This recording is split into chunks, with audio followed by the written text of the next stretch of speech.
Kisah radio tua, penyiar kematian.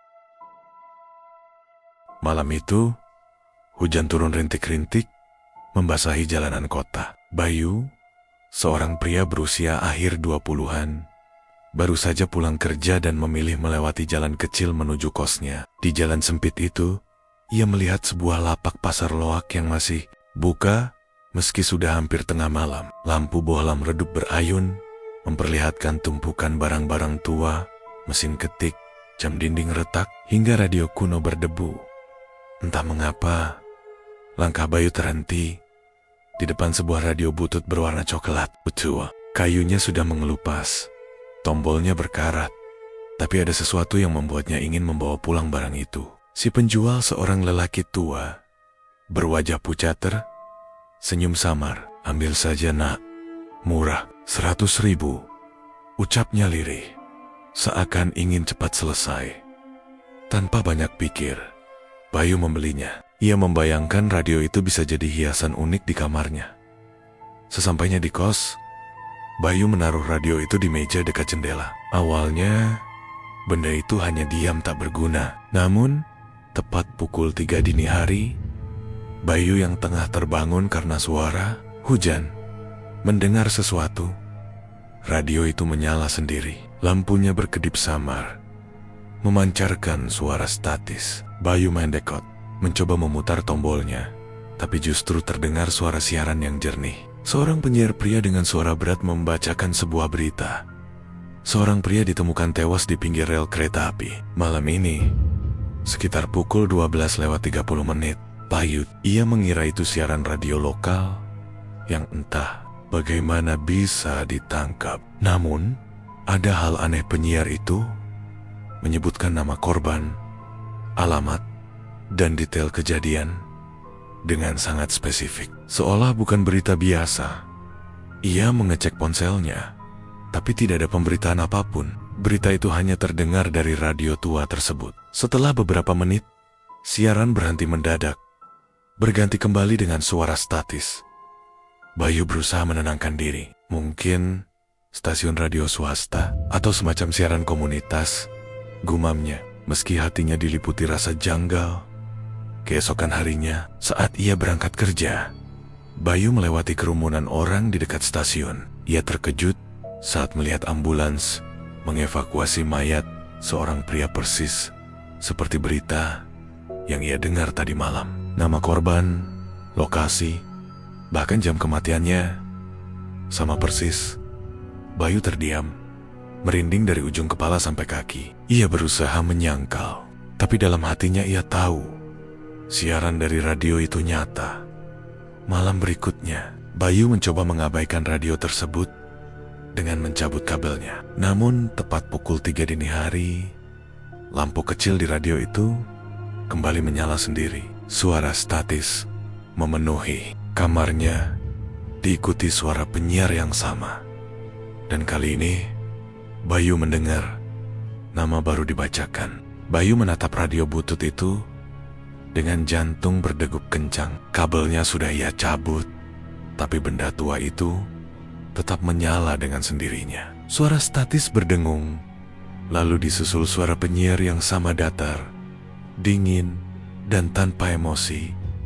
Seorang wanita parubaya ditemukan tewas di rumahnya, terbakar dalam peristiwa kebakaran misterius. Lokasi, Jalan Melati, nomor ke-12. Waktu kematian, pukul 12:45. Bayu menelan ludah. Nama dan alamat korban disebutkan, Tengen Jealous. Ia tidak mengenal orang itu, tapi rasa ngeri menyusup ke dadanya. Radio itu bukan sekadar benda tua, ia menyiarkan sesuatu yang belum terjadi. Keesokan paginya, Bayu tidak bisa menahan rasa penasarannya. Ia sengaja mengecek berita online. Tidak ada apapun. Namun, sore harinya, televisi menayangkan laporan kebakaran rumah di Jalan Melati. Seorang wanita ditemukan tewas terjebak api. Detailnya sama persis seperti yang disebut radio. Bayu tertegan. Tubuhnya bergetar. 2 kali sudah radio itu menyiarkan kematian yang benar-benar terjadi. Pertama, seorang pria di rel kereta. Kini, seorang wanita di rumahnya sendiri. Semua sesuai dengan waktu yang disebutkan. Mungkin, kebetulan, bisik Bayu, meski pikirannya menolak. Malam berikutnya, ia mencoba mengabaikan. Ia menaruh radio di dalam lemari, menutupnya dengan pakaian, berharap suara itu tidak terdengar. Namun tepat pukul 3 dini hari, suara statis kembali merambat. Kali ini lebih keras, seakan memaksa keluar dari celah lemari.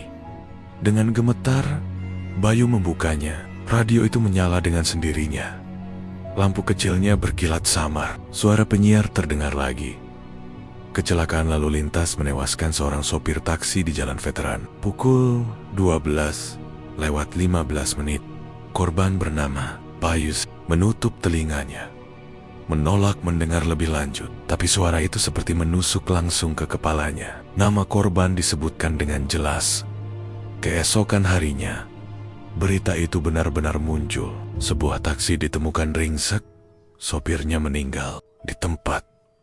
Lagi-lagi, detailnya sama persis. Kini Bayu tak bisa lagi menolak kenyataan. Radio butut itu bukan sekadar benda mati. Ia seperti memiliki kemampuan menyiarkan berita kematian sebelum waktunya. Namun sebuah pertanyaan besar mulai muncul di benak Bayu. Kalau radio ini bisa menyiarkan kematian orang lain, apakah suatu hari akan menyebutkan nama seseorang yang ku kenal? Bayu duduk terpaku menatap radio itu. Tubuhnya dingin, seolah ditelan ketakutan. Ia tak sadar bahwa malam berikutnya akan membawa jawaban yang lebih menyeramkan.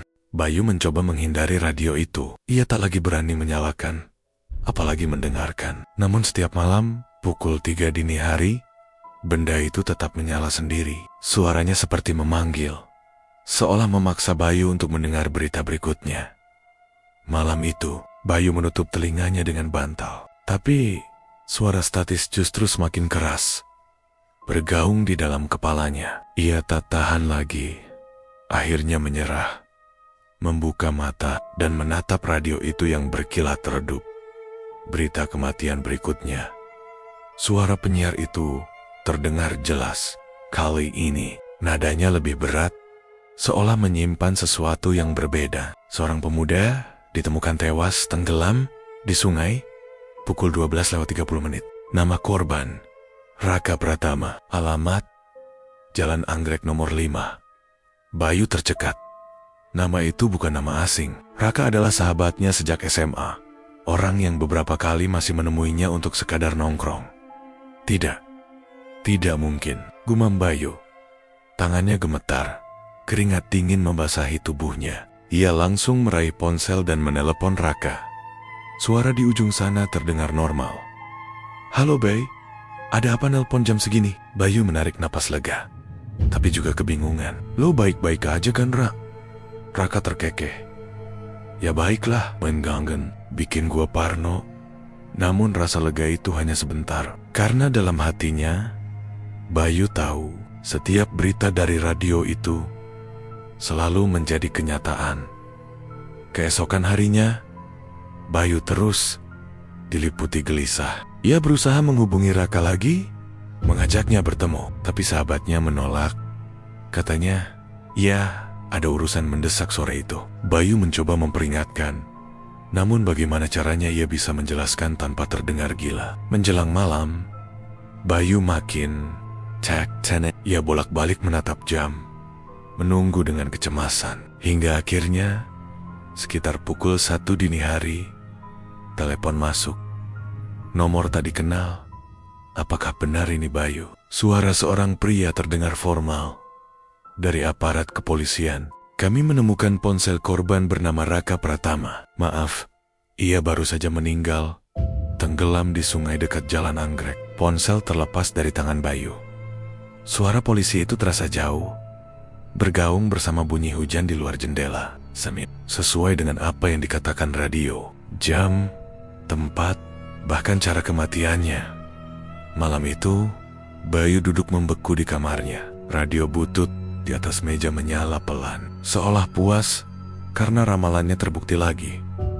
Bayu sadar Ia sudah tidak bisa lagi menganggap ini sekadar kebetulan. Radio itu nyata dan sekarang sudah merenggut orang yang ia sayangi. Dengan mata berkaca-kaca, Bayu menatap benda tua itu lalu berbisik, "Apa sebenarnya kau inginkan dariku?" Namun radio hanya menjawab dengan suara statis panjang, seperti tawa samar yang dingin. Setelah kematian Raka, Bayu tidak bisa tidur dengan tenang. Rasa bersalah menekan dadanya. Ia merasa seharusnya bisa melakukan sesuatu, meski entah apa yang lebih membuatnya takut. Radio itu kini seakan semakin menunggu dirinya setiap malam. Bayu akhirnya memutuskan untuk mencari tahu. Ia teringat pada penjual radio itu, lelaki tua berwajah pucat di pasar loak. Kalau ada yang tahu asal-usul benda ini, tentu orang itu. Siang hari, Bayu kembali ke pasar loak. Ia berjalan menyusuri lorong-lorong sempit, menatap setiap lapak yang berjejer. Namun, lapak tempat ia membeli radio itu tidak ada lagi. Yang tersisa hanyalah sebuah kios kosong dengan papan kayu berdebu. Bayu bertanya pada beberapa pedagang sekitar. Seorang ibu tua yang menjual barang pecah belah menatapnya heran. "Radio? Dari penjual tua?" "Nah, di tempat ini sudah lama tidak ada pedagang seperti itu," katanya. Bayu mengerutkan kening. "Tapi saya baru saja beli seminggu lalu." Ibu itu menggeleng pelan. "Tidak mungkin. Orang yang dulu jualan di kios itu sudah meninggal 3 tahun yang lalu." Ucapan itu membuat darah Bayu serasa berhenti mengalir. Ia terdiam lama, mencoba mencerna kata-kata itu. Kalau begitu, siapa orang pucat yang menjual radio padanya malam itu? Sambil gemetar, ia mencari informasi lebih dalam. Dari salah satu pedagang lain, ia mendengar kabar yang lebih menyeramkan. Katanya, lelaki tua yang pernah berjualan di kios itu memang dikenal aneh. Ia mengumpulkan barang-barang bekas dari roma terbakar, kecelakaan, atau bahkan rumah duka. Banyak orang percaya ia menyimpan barang-barang yang membawa arwah. Katanya, radio tua itu adalah peninggalan terakhirnya Bisek Pedoga. Itu menunduk seolah takut didengar. Sebelum meninggal, ia sering bilang radio itu suka berbicara, memberitahu siapa yang akan mati berikutnya. Bayu merasa tubuhnya melemah. Jadi benar, radio itu memang kutukan. Bukan sekadar benda mati, melainkan sesuatu yang membawa warisan kelam. Malam harinya, Bayu mencoba memberanikan diri. Ia menaruh radio itu di tengah kamarnya, menatapnya lama. "Kalau kau memang bisa meramal, tunjukkan padaku Kenopa Oku yang harus mendengarnya." Lampu kamar berkelip samar. Radio itu kembali menyala. Tepat pukul 3 dini hari, suara statis mengisi udara, lalu suara penyiar yang sama terdengar. Lebih dekat dari biasanya, seakan tidak lagi berasal dari dalam radio melainkan langsung di dalam ruangan. "Berita kematian berikutnya akan lebih dekat denganmu, Bayu."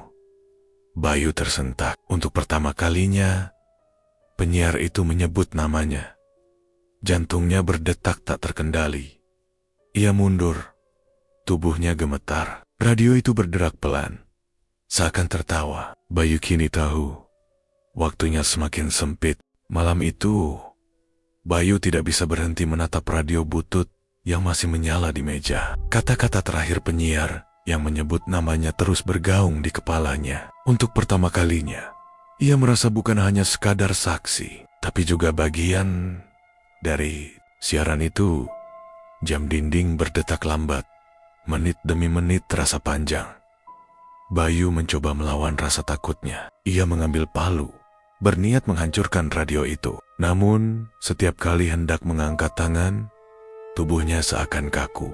Seolah ada sesuatu yang menahan, memaksa dirinya untuk tetap mendengarkan. Tepat pukul 3 dini hari, suara statis kembali memenuhi kamar. Kali ini lebih keras, lebih menusuk telinga. Lampu kecil di radio menyala terang. Lalu suara penyiar terdengar jelas. Berita kematian berikutnya, seorang pria muda bernama Bayu Prastio. Waktu kematian, pukul 3:30. Lokasi, kamar kosnya sendiri. Bayu merasakan bulu kuduknya berdiri. Ia langsung meraih radio itu dan melemparkannya ke lantai. Radio berderak pecah sebagian, tapi suara siaran tidak berhenti, justru semakin jelas. Seperti keluar dari udara kosong di sekelilingnya. Ia berlari keluar kamar, menuruni tangga kos dengan tergesa. Nafasnya memburu, keringat dingin mengalir deras. Namun, semakin jauh ia berlari, semakin jelas suara itu mengikuti. Bayu Prasetyo, waktu kematianmu semakin dekat. Bayu menutup telinga, berteriak sekuat tenaga, mencoba mengusir suara itu. Namun, tidak ada yang mendengar. Jalanan sepi, hanya suara hujan yang menambah mencekam suasana. Ia terus berlari, tanpa arah, hingga langkahnya terhenti di sebuah perempatan jalan. Lampu merah berkilat samar di tengah gelap. Bayu Toringga mencoba meyakinkan diri bahwa semua ini hanya halusinasi. Namun tiba-tiba, suara klakson keras membelah malam. Dari sisi kanan, sebuah truk besar melaju kencang. Bayu yang panik terlambat menit. Cahaya lampu truk menyilaukan matanya. Suara rem berdecit panjang. Lalu segalanya gelap. Esok paginya, berita tersebar. Seorang pemuda ditemukan tewas tertabrak truk di perempatan dekat kosannya. Korban bernama Bayu Prasetyo. Jam kematiannya pukul 3:30. Di kamar kos Bayu, radio butut itu masih tergeletak di lantai. Retak, tapi lampu kecilnya tetap menyala. Suara statis samar terdengar. Lalu suara penyiar yang dingin mengumumkan berita kematian berikutnya. Dan setelah itu, hening. Dan cerita pun tamat.